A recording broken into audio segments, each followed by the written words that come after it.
구원의 말씀 1권 창조 목적으로 본 구원. 아담과 하와같이 타락치 않고 그리스도 주관권 안에 선과 진리와 사랑으로 참되게 성장하여 절대 하나님을 사랑하고 그리스도를 사랑하는 사람들로 하나님은 혈통적 창조 목적 구원에 혼인잔치를 하려 하셨다. 또 신앙적인 혼인잔치를 하며 개인, 민족, 세계형으로 역사를 펴나가며 신약에서 예언한 대로 그리스도와 더불어 왕노릇하며 1000년 동안 지상천국을 이루려 하셨다. 이것이 창조 목적을 통한 구원 섭리 역사다. 창조 목적과 구원. 6000년 전 하나님은 에덴 동산에 아담과 하와를 택하시고 그들을 하나님의 선과 사랑과 진리로 성장시키셨다. 하나님이 그들을 사랑하시고 그들로 마음과 뜻과 목숨을 다해 하나님을 사랑함으로 생육하고 성장하게 한 후에 부부일체가 되게 하여 한 가정을 이루려 하셨다. 또한 그들이 번성하여 가정천국, 민족천국, 세계천국을 실현함으로 하나님은 땅에 보이는 천국과 보이지 않는 하늘의 천국을 이루려 하셨다. 싸움과 다툼이 없는 세계, 전쟁과 미움이 없는 세계, 평화와 사랑의 세계, 서로 위해주며 사랑하는 세계, 악이 없는 선의 이상세계를 이루려고 하셨던 것이다. 이것이 하나님이 세상을 창조하신 목적이었다. 또한 이것이 하나님의 창조 목적을 통한 이상적인 구원이었다. 그런데 아담과 하와는 하나님의 말씀을 어기고 불순종한 자가 되어 타락함으로 죄의 세계에 빠지게 되었다. 그러므로 이들에게 구원할 메시아가 필요하게 된 것이다. 타락의 경위.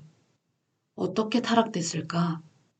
하나님은 에덴 동산에 아담과 하와를 택하시고 그들에게 어렸을 때부터 말씀하시기를 사랑의 과일을 따먹지 말라고 하였다. 하와의 사랑의 지체를 선악과로 비유한 것이다. 너희가 따먹는 날에는 정녕 죄를 짓고 죽으리라 말씀하셨다. 성장을 못했으니 이성관계를 하지 말라고 엄히 말씀하신 것이다. 그러나 하와는 10대 때 하나님의 말씀으로 성장도 않고 하나님의 말씀을 불순종하여 뱀으로 비유한 천사장 루시퍼에게 사랑의 꾀임을 받고서 호기심에 사랑의 충동감을 참지 못하고 하나님과의 사랑을 끊고 그와 사랑의 관계를 맺어 이성의 타락을 함으로 영육으로 타락을 하게 된 것이다. 뿐만 아니라 하와는 그 타락한 몸을 가지고 아담을 사랑함으로 또 아담을 타락하게 하였다. 루시퍼는 아담을 쓰고 또 육적 타락을 하게 하였다.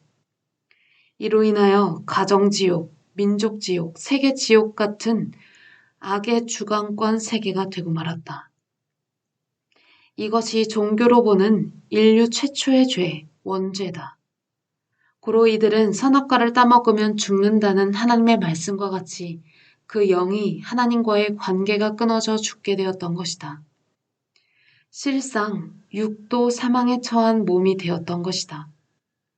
타락한 아담과 하와는 에덴 동산에서 쫓겨나고 본래 살던 세상에 나가 각종 고생과 고통을 겪으며 살게 되었다. 하와를 타락시킨 천사장 루시퍼는 저주를 받아 사탄이 되어 흑암에 갇히게 되었고 아담과 하와는 사탄이 된 루시퍼와 원수가 되었으며 사랑 때문에 아담과 하와는 서로 싸우면서 살게 되는 저주를 받게 되었다. 마치 한 남자가 한 여자를 사랑하여 사랑의 이상세계를 이루려고 했는데 그 여자가 다른 남자를 취하고 사랑을 하여 배신적인 행위를 한 것과 같은 입장을 받은 하나님은 인간으로부터 너무 큰 충격을 받았던 것이다. 그리하여 아담 하와의 타락으로 인한 연대죄 형벌을 4000년 동안 받게 하였다. 고로 하나님의 창조 목적, 인간 구원 역사, 선의 이상세계가 이루어지지 않고 악의 번성만 이루어지게 되었다.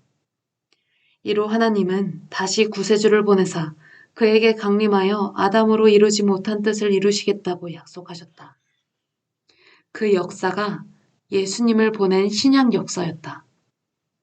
후 아담인 예수님을 중심하여 첫 아담이 하지 못한 창조 목적을 이루려 하나님은 두 번째 신약 에덴 동산에 예수님께 강림하셨던 것이다.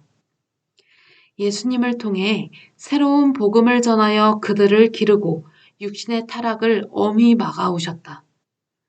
마음으로만 가늠하여도 가늠하였다고 가르치셨다.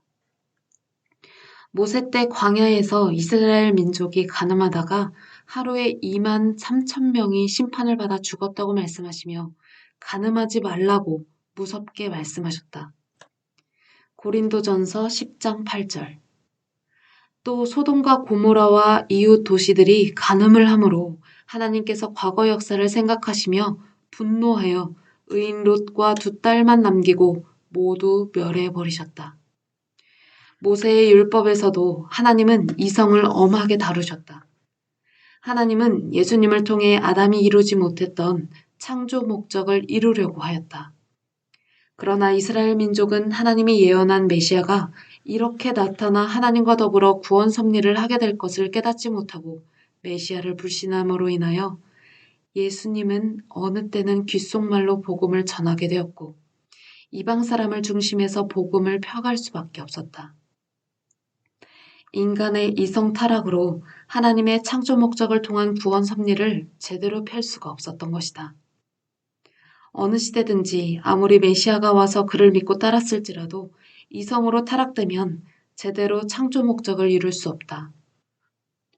하나님적 사랑과 진리와 지식과 지혜로 성장하고 육신이 완전히 발육한 후에 하나님의 뜻 안에서 그 보낸 자를 통해서 결혼이 이루어져야 창조 목적 구원이 이루어진다. 창조 목적을 이룬 후에도 타락되면 사망권 속에 빠진 자가 된다. 성장기 때 이성의 타락이 되면 이미 원죄를 지은 자다. 그러므로 회개하고 다시는 이 같은 죄를 짓지 말고 살아야 창조 목적을 이룰 수 있다. 성경에서 가장 크게 지킬 말씀 중에 하나가 이성의 범죄를 하지 않는 것이다.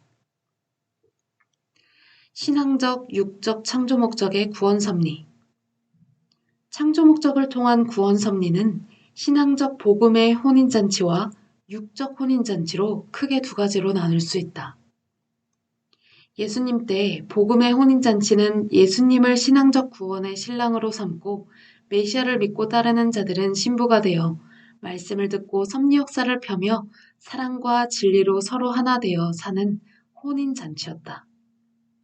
이것도 이상세계 구원의 창조 목적을 이루는 것이다. 또 하나는 그 시대 메시아의 생명의 말씀을 믿고 따르던 자들이 예수님의 인격과 하나님의 사랑과 의와 진리로 육과 정신이 성장한 후에 한 남자와 한 여자가 결혼하여 가정천국을 이루며 하나님의 뜻을 펴나가는 창조 목적 구원 섭니다. 즉 하나님이 아담을 통해서 하려던 육적 창조 목적 구원 섭니다. 이렇게 신앙적 혼인잔치와 육적 혼인잔치를 함으로 지상천국 구원 섭리를 이루는 것이다. 혼인잔치란 한 남자와 한 여자가 사랑하여 둘이 일체되어 한 몸이 됨을 말한다. 예수님이 하나님과 일체되듯이 인간이 하나님과 메시아를 신랑으로 보고 신부로서 일체되어 사랑하며 살면 이것이 곧 신앙적 혼인잔치이고 창조 목적 구원 섭니다. 그리고 그 시대 사람들을 진리와 참된 사랑과 선으로 성장시켜 성장이 되면 이 세상에서 사람들이 살아갈 때 누구나 꼭 필요한 짝을 지어 결혼을 시켜주는데 하나님을 육신으로 대신한 메시아가 그들의 신앙의 부모가 되고 주례자가 되어 그들을 축복하여 행복하게 가정천국, 민족천국, 세계적인 천국을 이루면서 사는 것이 육적 혼인잔치이다. 예수님이 오셔서 그렇게 살게 하려고 하셨다.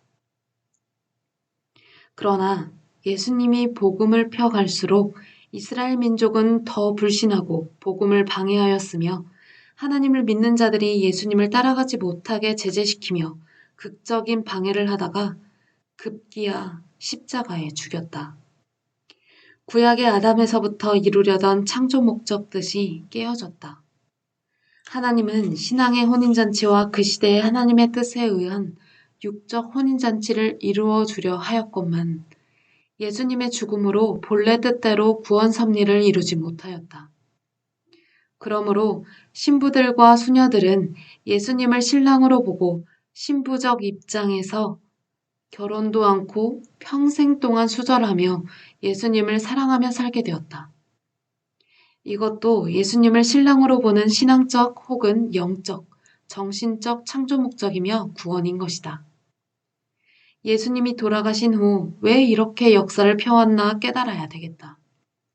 하나님의 뜻을 이룰 수가 없어서 천주교에서는 영적으로나마 이루기 위해 수녀로 남아지게 되었고 또 신부들이 결혼하지 않고 예수님을 신랑 삼고 살아가는 역사를 펴온 것을 깨달아야 되겠다. 결혼하지 않은 자들은 정신적으로 예수님을 신랑으로 생각하며 정신적, 영적으로 창조 목적 구원 섭리를 이루어왔던 것이다. 개신교는 예수님을 중심하여 믿음 안에서 창조 목적의 근원과 원죄의 근원을 모른 채 그 나름대로 결혼하면서 신약급에 해당되는 육적 창조 목적 구원 섭리를 해왔다. 루터, 칼뱅, 종교개혁 이후 400년 동안 메시아 강림을 준비하기 위해 모든 제도를 바꾸어 준비하여 온 것이다. 성약의 역사가 이 터전 위에 시작된다.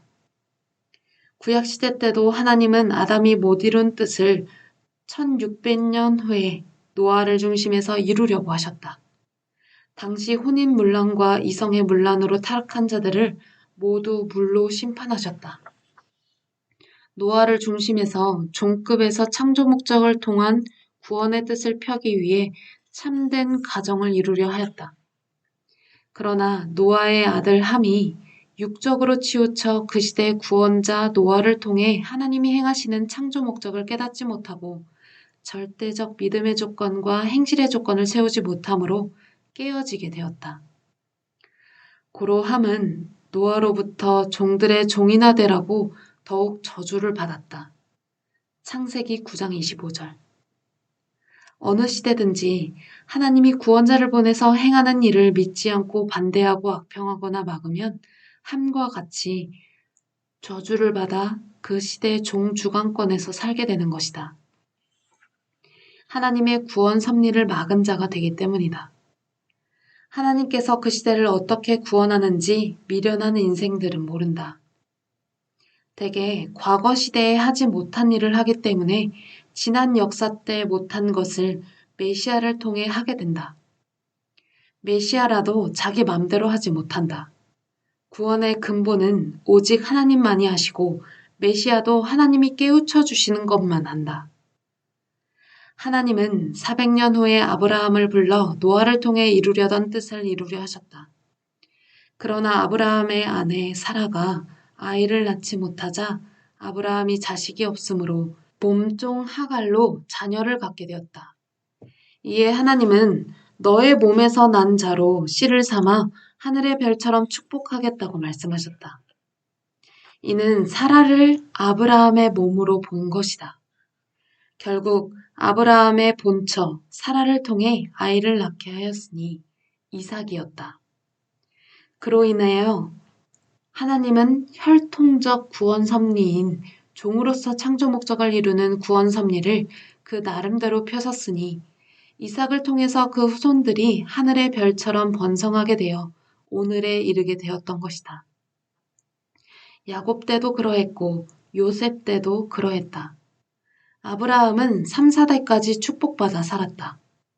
하나님의 섭리 역사는 이렇게 혈통적인 섭리 역사와 신앙의 창조 목적 구원 섭리를 펴온 것을 볼 수 있다.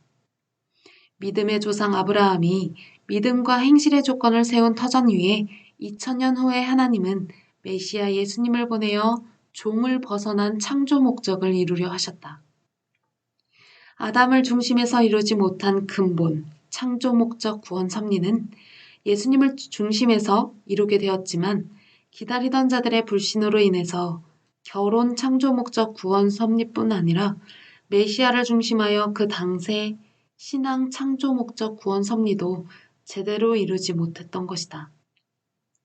이로 인하여 신약 때 예수님을 통해서 예언한 재림의 약속대로 신약의 2000년 역사가 끝나면 다시 하나님은 재림의 역사를 하게 된다. 그 시대의 메시아를 기다렸던 이스라엘 민족은 하나님의 예언된 역사가 그렇게 이루어질 줄 몰랐던 것이다. 유대 민족은 4,000년 동안 모세가 전한 율법 말씀을 중심에서 오직 하나님만 유일신으로 섬겼다. 절대 하나님만 섬겼던 이들에게 예수님을 믿으라 하니 믿을 수가 없었던 것이다. 이들은 오직 하나님만 믿으면 모든 구원이 완성되는 것으로 생각한 것이다. 하나님을 믿었으니 하나님이 인간의 눈으로 보이게 강림하여 올 줄로 알았던 것이다. 그러므로 구원자 예수님을 보내주었어도 믿지 않았던 것이다. 하나님이 강림하였어도 눈으로 볼 수 없으니 이로 인하여 메시아를 보내주었으나 사람인 고로 불신하고 맞지 못하여 수천 년 동안 대망한 그들의 꿈이 수포로 돌아가고 말았던 것이다. 이 시대 예수님의 강림, 즉 재림을 기다리는 자들도 이와 똑같다 하겠다. 다시 오시는 메시아도 신약시대 때와 같이 본대로 온다고 예언하였다. 사도행전 1장 8절 이하. 이는 재림주도 예수님의 생애 노정 그대로 온다는 말이다. 예수님이 영으로 승천하실 때 흰옷 입은 두 천사 가브리엘과 미가엘이 너희 가운데 하늘로 올라가신 예수는 너희가 본 그대로 온다고 이미 답을 가르쳐 주었다. 왜 하늘을 쳐다보느냐? 본대로 온다는 말은 과거에 예수가 왔던 대로 온다는 말이다. 문제도 성경에 있고 답도 성경에 있다. 성경에 답이 없는 것이 없다. 메시아는 도적같이 온다고 말하였고 아무도 모르게 온다고 말하였으나 2000년 동안 예수님을 믿은 사람들은 예수님만 믿으면 그만이지 누가 더 필요하냐고 할 것이다. 구약시대 하나님을 믿던 이스라엘 민족의 율법주의자들도 하나님이 그들에게 약속한 구세주가 필요하였건만 하나님만 믿으면 되지 누가 더 필요하냐고 했다. 그러나 예수님의 역사가 하나님의 역사였다. 이스라엘 민족은 그것을 몰랐던 것이었다. 재림의 역사도 예수님의 역사요, 하나님의 역사다. 역사의 흐름과 방향과 근본을 모르면 또 불신하게 되는 것이다. 예수님이 복음을 통하여 구약때 아담의 범죄로 4,000년 동안 종급에 갇혔던 자들을 이끌어내어 신약 아들 주관권으로 구원을 시켜 창조 목적을 이루려던 것 같이 신약때 예수님을 불신함으로 2000년 동안 아들급의 주관권에 있는 자들에게 주님은 재림하여 다시 말씀을 전하여 신약 주관권을 벗어나게 하므로 성약 말씀으로 구원시켜 창조 목적 구원 섭리를 펴나가게 하신다. 또한 신앙적인 혼인잔치를 하며 개인, 민족, 세계형으로 역사를 펴나간다. 신약에서 예언한 대로 하나님을 신랑으로 믿고 대하는 메시아처럼 그 말씀을 믿고 따르는 자들은 신부의 입장으로 그리스도와 더불어 1000년 동안 구원 역사를 편다. 그 육신은 아담과 하와같이 타락하지 않고 하나님의 뜻대로 그리스도를 중심으로 성장하여 하나님이 짝지어 준 대로 결혼하여 육적 혼인잔치를 하고 이들도 하나님의 역사의 뜻을 편다. 이 같은 역사가 1000년 동안 지속되어 그리스도와 더불어 뜻을 펴며 살게 된다. 이것이 창조 목적을 통한 구원 섭리다. 성약의 섭리 에덴 동산에서도 타락되면 섭리 에덴 동산에서 쫓겨나게 된다. 절대 하나님을 사랑하고 주를 사랑함으로 성장되어 육적, 영적으로 창조 목적을 이루며 역사를 펴야 된다.